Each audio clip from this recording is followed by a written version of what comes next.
باب دوم عبادات نماز و متعلقات نماز طہارت جزو ایمان ہے۔ ابو مالک اشعری رضی اللہ تعالیٰ سے روایت ہے کہ رسول اللہ صلی اللہ علیہ وسلم نے ارشاد فرمایا کہ طہارت اور پاکیزگی جز ایمان ہے، اور کلمہ الحمدللہ میزان عمل کو بھر دیتا ہے، اور سبحان اللہ والحمدللہ بھر دیتے ہیں آسمان کو اور زمین کو۔ نماز نور ہے اور صدقہ دلیل و برہان ہے، اور صبر اجالا ہے، اور قرآن یا تو حجت ہے تمہارے حق میں یا حجت ہے تمہارے خلاف۔ ہر آدمی صبح کرتا ہے، پھر وہ اپنی جان کو سودا کرتا ہے، پھر یا تو اس سے نجات دلا دیتا ہے یا اس کو ہلاک کر دیتا ہے۔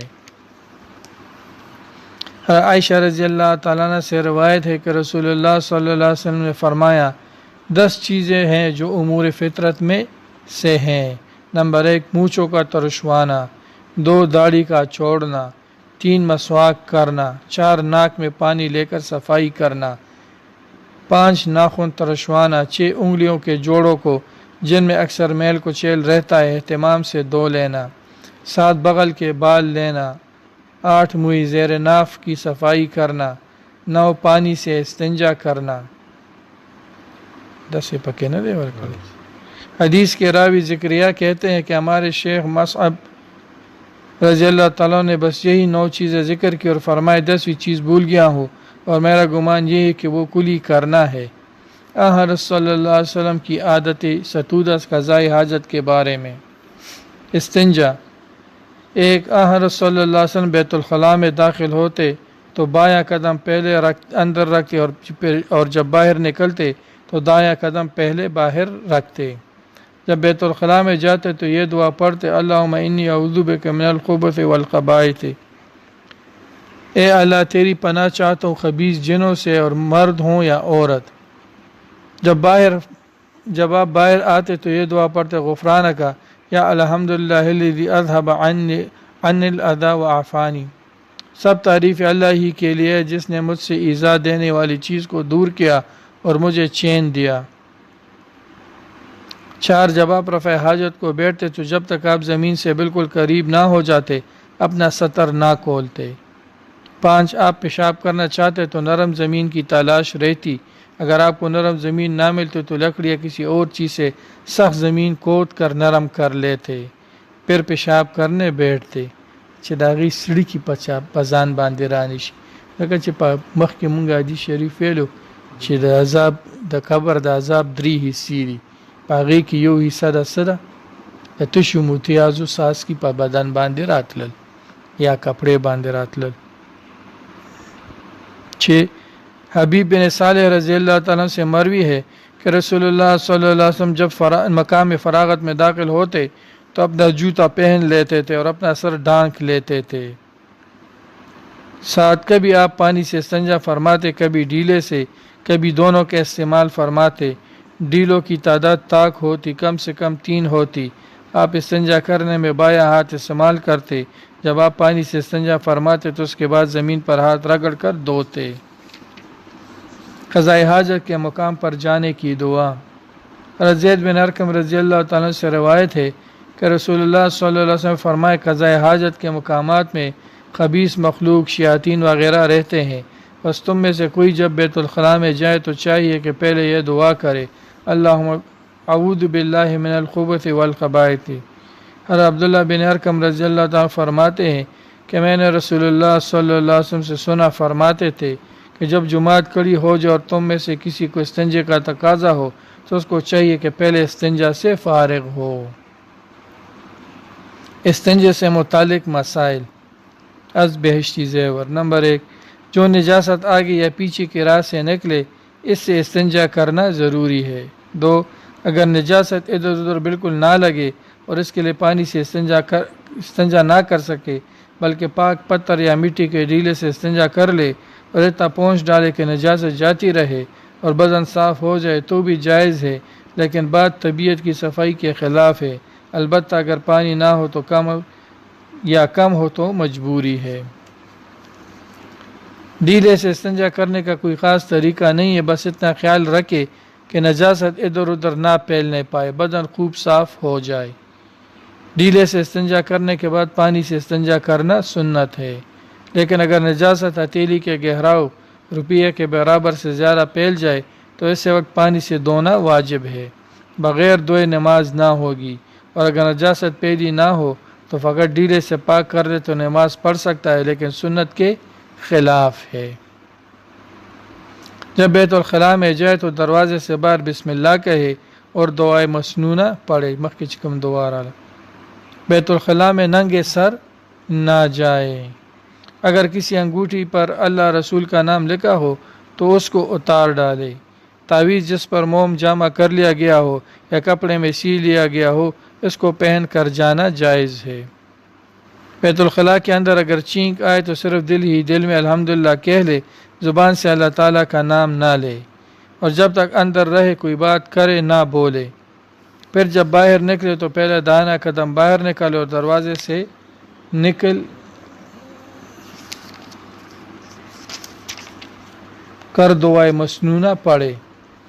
استنجا کے بعد بائیں ہاتھ کو زمین پر رگڑ کر یا مٹی سے مل کر دھوئے۔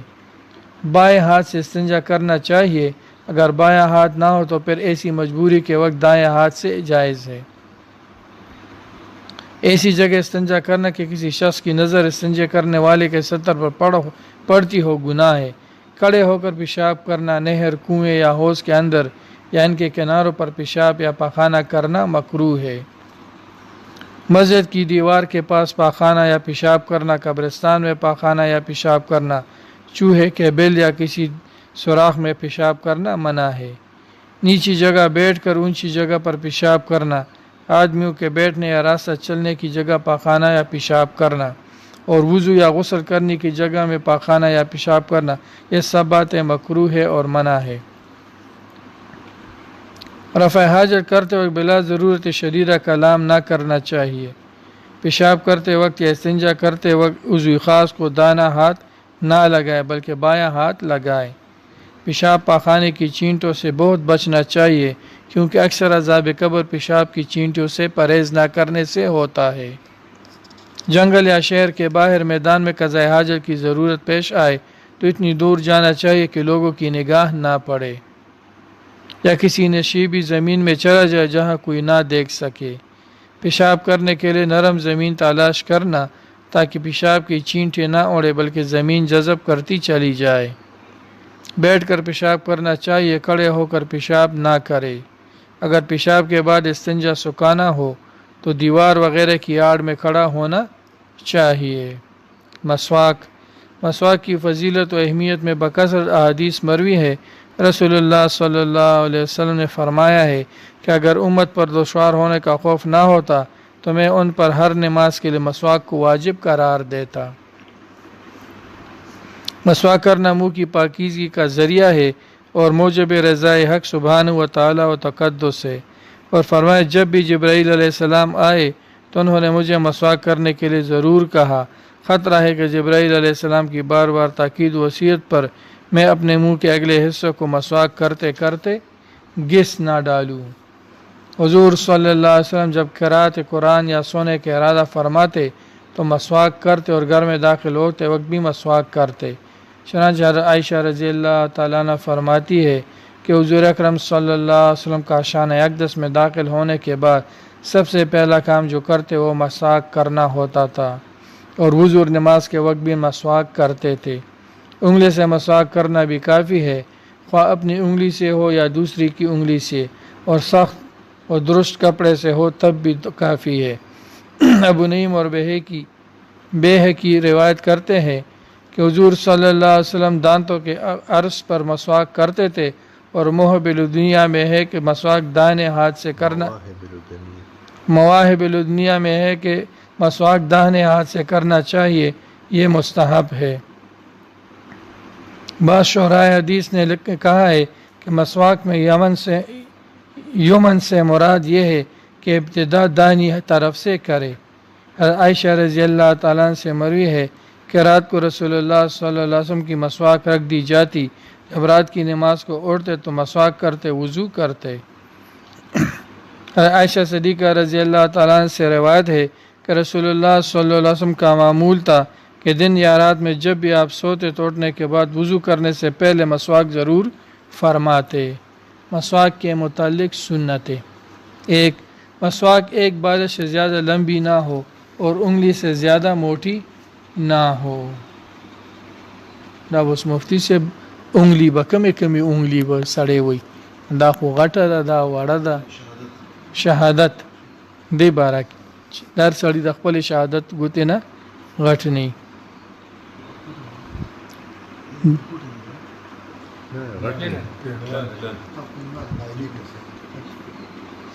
دو کم از کم 3 مرتبہ مسواک کرنی چاہیے ہر مرتبہ پانی میں بھگونی چاہیے. 3 اگر انگلی سے مسواک کرنا ہو تو اس کا طریقہ یہ ہے کہ منہ کی دائیں جانب اوپر نیچے انگوٹھے سے صاف کرے اور اسی طرح بائیں جانب شہادت کی انگلی سے کرے. 4 مسواک پکڑنے کا طریقہ چانگلی مسواک کے نیچے کی طرف اور انگوٹھا مسواک کے سرے کے نیچے اور باقی انگلیاں مسواک کے اوپر ہونی چاہیے. شامی مسواک دانتوں میں ارزن اور زبان پر تولن کرنی چاہیے.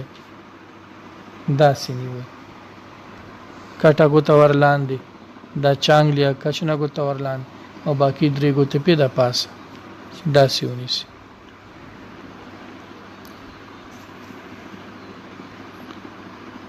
مسواک دانتوں میں ارزن اور زبان پر تولن کرنی چاہیے. دانت داسې ارزن دیتا وي مسواک کوي دیتا ارزن وي او په جبه باندې روبات سے داسې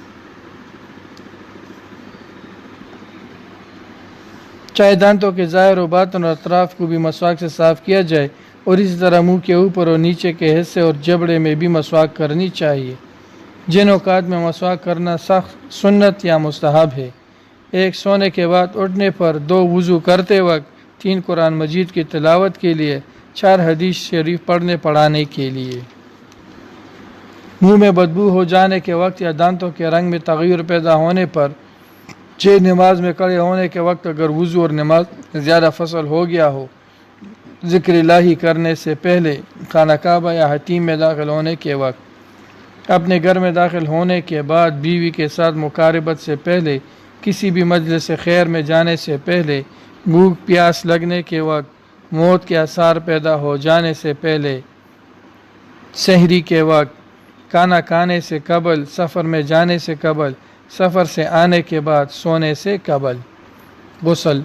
عائشہ رضی اللہ تعالیٰ عنہ سے روایت ہے کہ رسول اللہ صلی اللہ علیہ وسلم جب جنابت کا غسل فرماتے تو سب سے پہلے دونوں ہاتھ دھوتے تھے، پھر بائیں ہاتھ سے مقام استنجا کو دھوتے اور دائیں ہاتھ سے بائیں ہاتھ پر پانی ڈالتے. یہ ہاتھ سے پانی ڈالنا ایسی حالت میں تھا کیونکہ چھوٹا برتن پانی لینے کے لیے نہ تھا. پھر وضو کرتے اسی طرح جس طرح نماز کے لیے وضو فرمایا کرتے تھے، پھر پانی لیتے اور بالوں کی جڑوں میں انگلیاں ڈال کر وہاں پانی پہنچاتے تھے، یہاں تک کہ جب آپ یہ سمجھتے کہ آپ نے سب میں پوری طرح پانی پہنچا لیا ہے تو دونوں ہاتھ بھر کر 3 دفعہ پانی اپنے سر کے اوپر ڈالتے تھے. اس کے بعد سارے بدن پر پانی بہاتے، پھر دونوں پاؤں دھوتے. عبداللہ بن عباس رضی اللہ تعالیٰ اسی طرح کی حدیث حضرت میمونہ رضی اللہ تعالیٰ عنہ سے بھی روایت کرتے، جس میں حضرت میمونہ رضی اللہ تعالیٰ یہ بھی اضافہ فرماتی ہے کہ پھر میں نے آپ کو رومال دیا تو آپ نے اس کو واپس فرما دیا. صحیحین کی دوسری روایت میں یہ اضافہ بھی ہے کہ رومال استعمال کرنے کے بجائے آپ نے جسم پر سے پانی سوند کر جھاڑ دیا. عائشہ رضی اللہ تعالیٰ عنہ اور حضرت میمونہ رضی اللہ تعالیٰ عنہ کن حدیثوں سے رسول اللہ صلی اللہ علیہ وسلم کے غسل کی پوری تفصیل معلوم ہو جاتی ہے. یعنی یہ کہ آپ سب سے پہلے اپنے دونوں ہاتھ 2-3 دفعہ دھوتے تھے کیونکہ ان ہاتھوں کے ذریعے ہی پورے جسم کو غسل دیا جاتا ہے. اس کے بعد آپ مقام استنجا کو بائیں ہاتھ سے دھوتے تھے اور دائیں ہاتھ سے اس پر پانی ڈالتے تھے. اس کے بعد بائیں ہاتھ کو مٹی سے مل کر اور رگڑ کر خوب مانجتے تھے اور دھوتے تھے. پھر اس کے بعد وضو فرماتے تھے جس کے ضمن میں 3 دفعہ کلی کرتے اور ناک میں پانی لے کر اس کی اچھی طرح صفائی کر کے منہ اور ناک کے اندرونی حصہ کو غسل دیتے تھے اور حسب عادت ریش مبارک میں خلال کر کے اس کے ایک بال کو غسل دیتے تھے اور بالوں کی جڑوں میں پانی پہنچاتے تھے.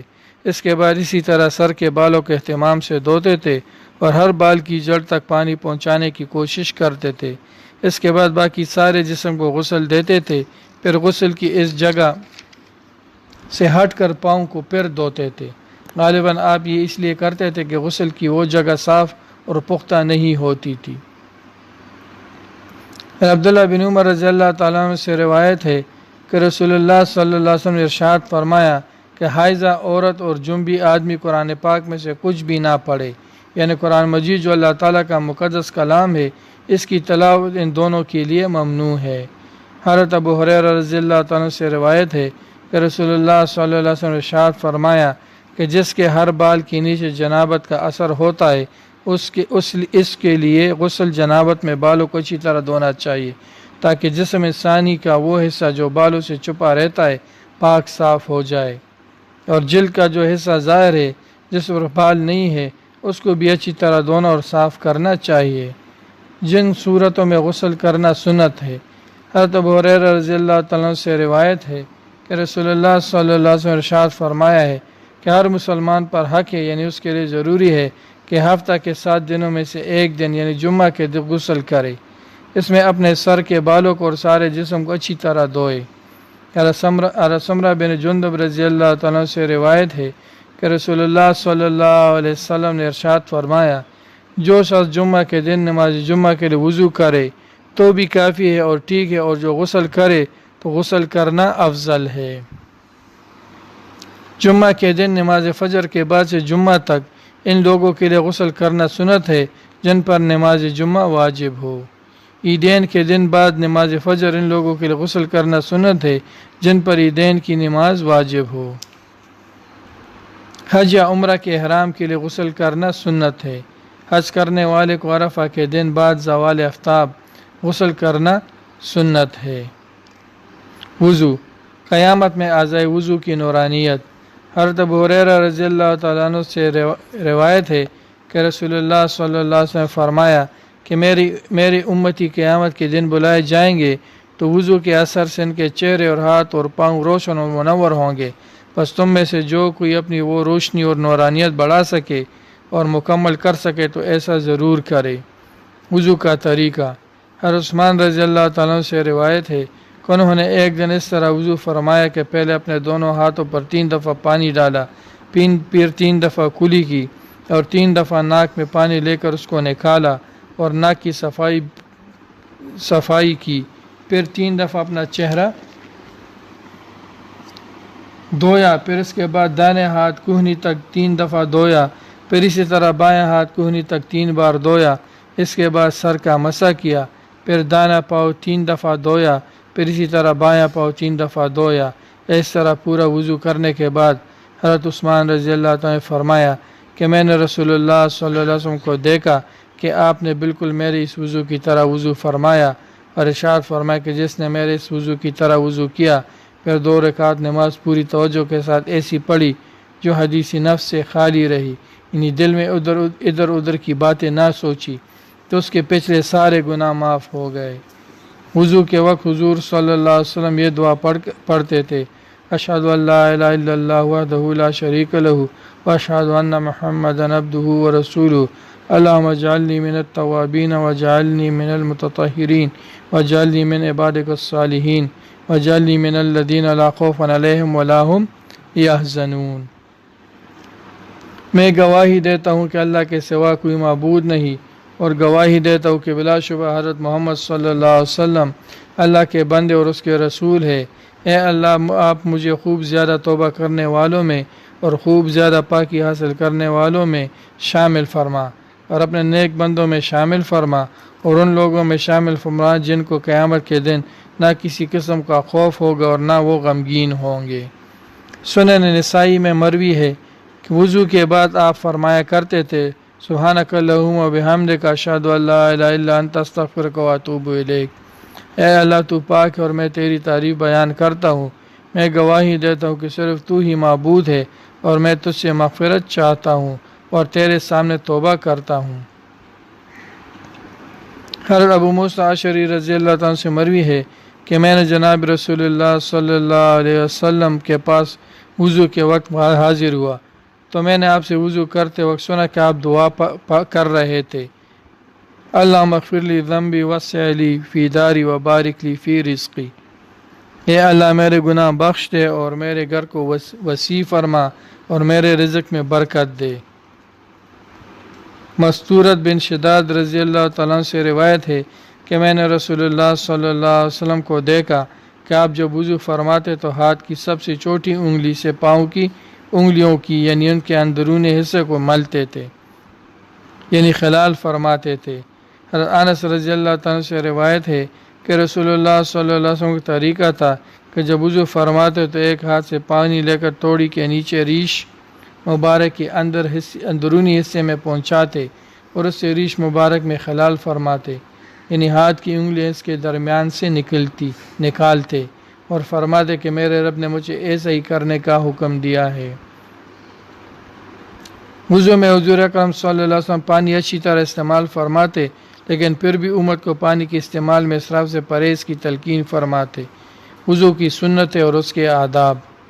حضرت ابو ہریرہ رضی اللہ تعالیٰ عنہ سے روایت ہے کہ رسول اللہ صلی اللہ علیہ وسلم نے ان سے فرمایا، اے ابو ہریرہ، جب تم وضو کرو تو بسم اللہ والحمد للہ کہہ لیا کرو۔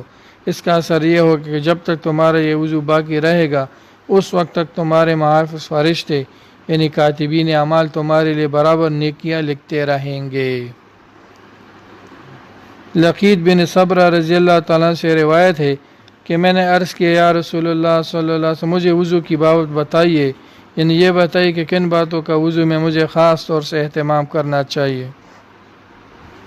آپ نے فرمایا، ایک تو یہ کہ پورا وضو خوب اچھی طرح اور کامل طریقے سے کیا کرو جس میں کوئی کمی کسر نہ رہے، اور دوسرا یہ کہ ہاتھ پاؤں دھوتے وقت ان کی انگلیوں میں خلال کیا کرو، اور تیسرا یہ کہ ناک کے نتنوں میں پانی چڑھا کے اچھی طرح ان کی صفائی کیا کرو، الا ہے کہ تم روزے سے ہو، یعنی روزے کی حالت میں ناک میں پانی زیادہ نہ چڑھاؤ۔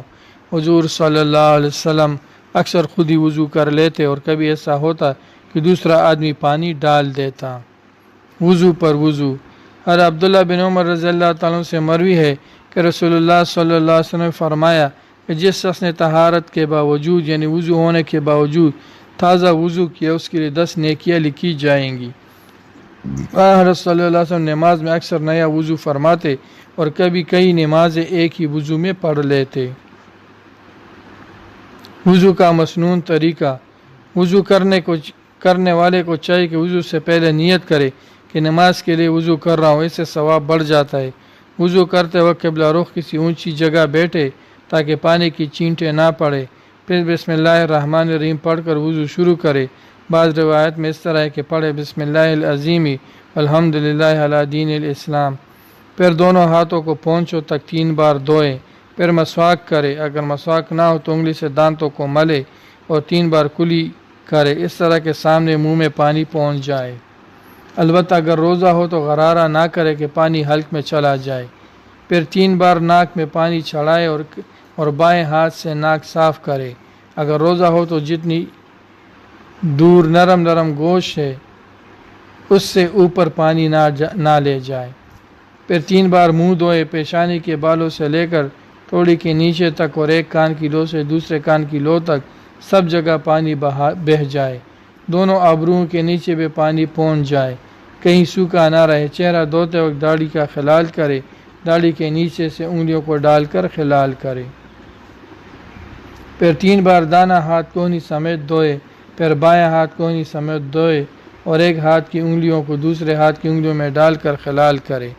عورت اگر انگوٹھی یا چوڑی جو کچھ پہنے ہوئے اس کو ہلا کر کہیں سوکھا نہ رہ جائے، پھر ایک بار سارے سر کا مسح کرے اور اس کے ساتھ دونوں کانوں کا مسح کرے، کان کے اندر کی طرف کلمہ کی انگلی سے اور کانوں کے اوپر انگوٹھے سے مسح کرے، پھر انگلیوں کی پوچھ کی طرف سے گردن کا مسح کرے، لیکن گلے کا مسح نہ کرے، یہ ممنوع ہے۔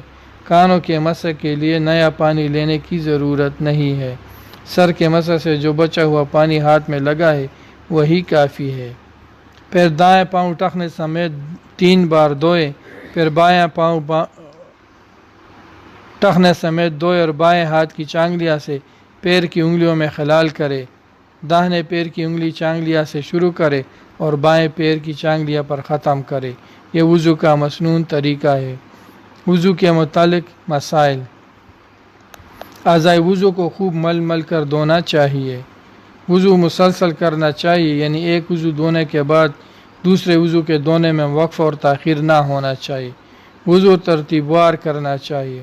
وضو کے درمیان یہ دعا پڑھے، اللہم اغفر لی ذنبی وسع لی فی داری وبارک لی فی رزقی۔ جب وضو کر چکے یہ دعا پڑھے، اشہد ان لا الہ الا اللہ وحدہ لا شریک لہ واشہد ان محمدا عبدہ ورسولہ۔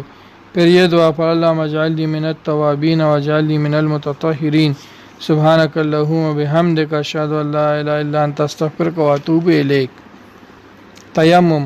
حضرت جابر رضی اللہ تعالیٰ عنہ روایت کرتے ہیں کہ رسول اللہ علیہ وسلم نے فرمایا کہ تیمم کی حقیقت ہاتھ کا پاک زمین پر 2 مرتبہ مارنا ہے، ایک بار چہرے کے لیے اور ایک بار کوہنیوں تک دونوں ہاتھوں کے لیے۔